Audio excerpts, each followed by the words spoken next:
Good evening, ALC. My name is Sasha Helsley, and tonight I'm going to be sharing with you about how having Jesus as your big brother gives you purpose. So I personally don't have a big brother, but you know what? I'm going to share tonight about some reasons why having Jesus as a big brother is just so awesome. So tonight we're going to be talking from Psalm 2, verse 7 through 12, and I've got a couple points I'm going to bring out from this. I'm going to read it to you, and it says, I will proclaim the Lord's decree. He said to me, you are my son. Today I have become your father.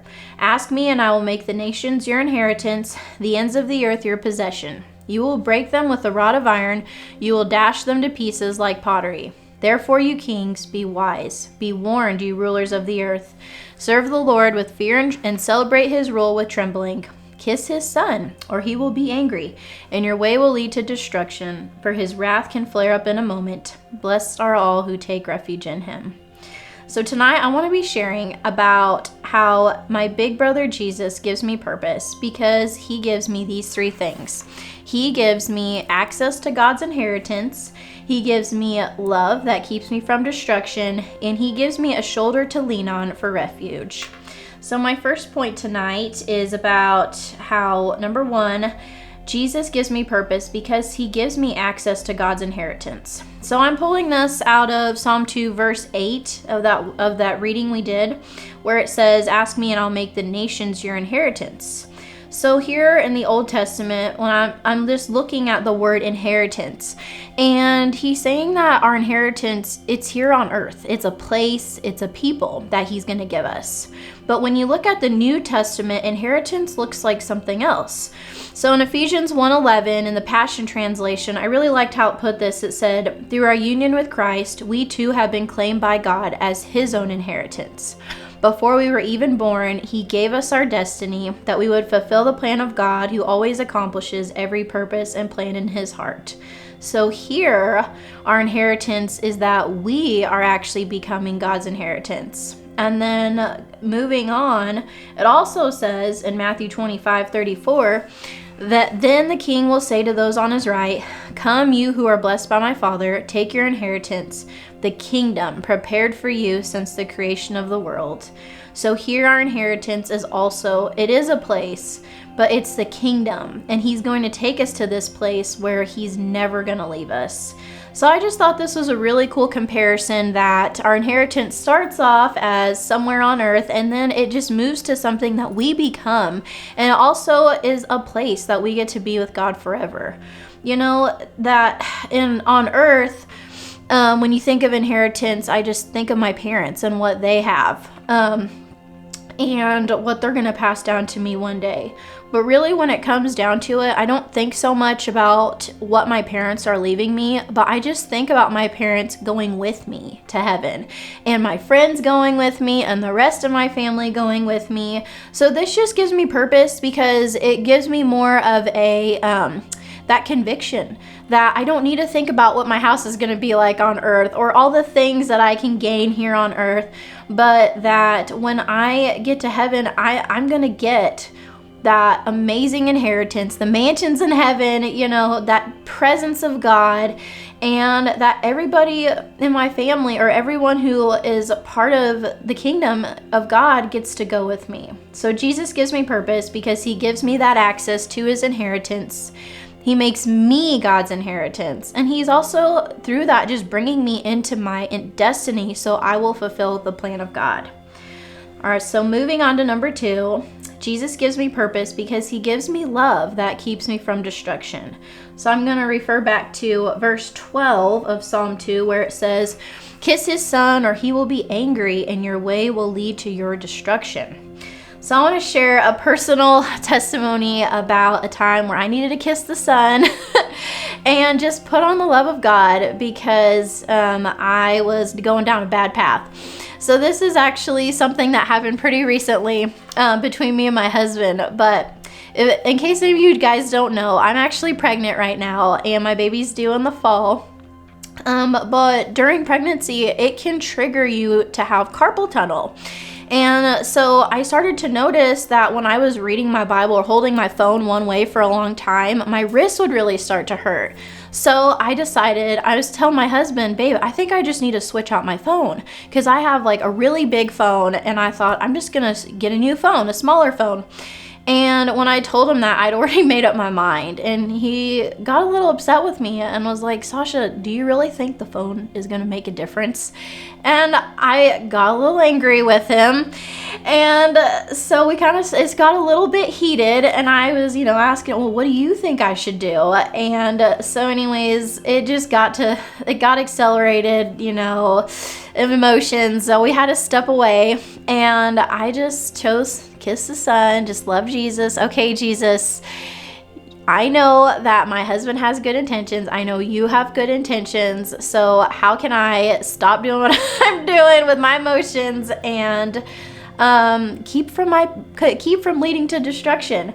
So I came back to my husband. I'm like, okay, babe, what do you think would be a good idea? And he said, well, why don't we just go to the Verizon store and we switch out our phones? And I have a small phone, you have a big phone, we'll just swap them. And so we did that, and it was completely free.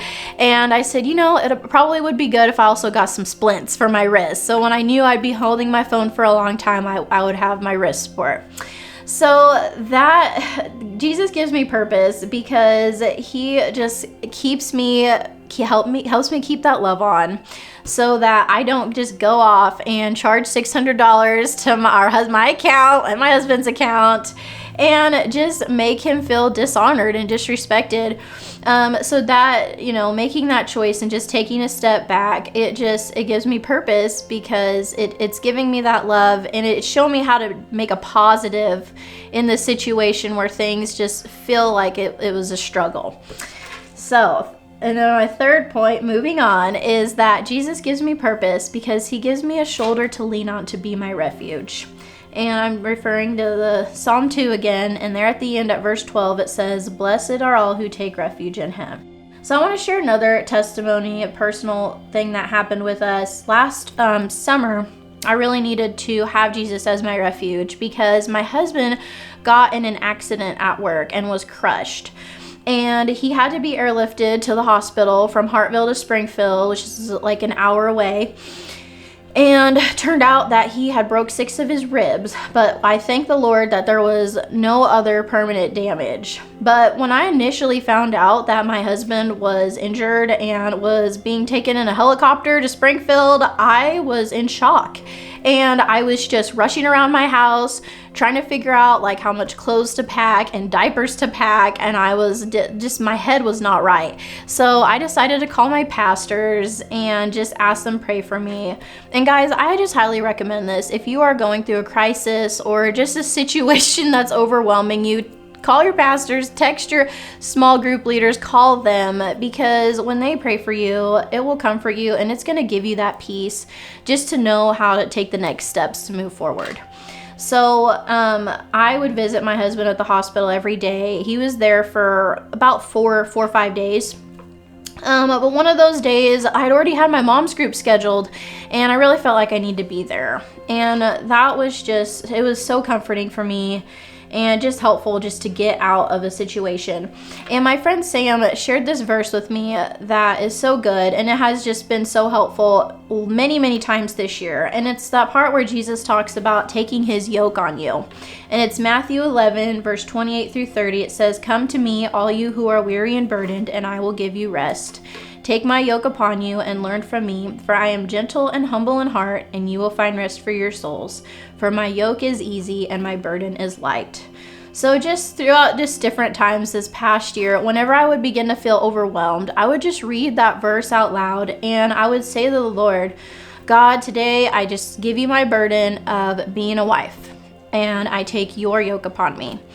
And God, I give you my burden of being a mom today, and I take your yoke upon me. And just so on and so forth, my different responsibilities. And every time I would do this, I would literally feel a weight just come off of my shoulder, and I would feel a lightness come upon me.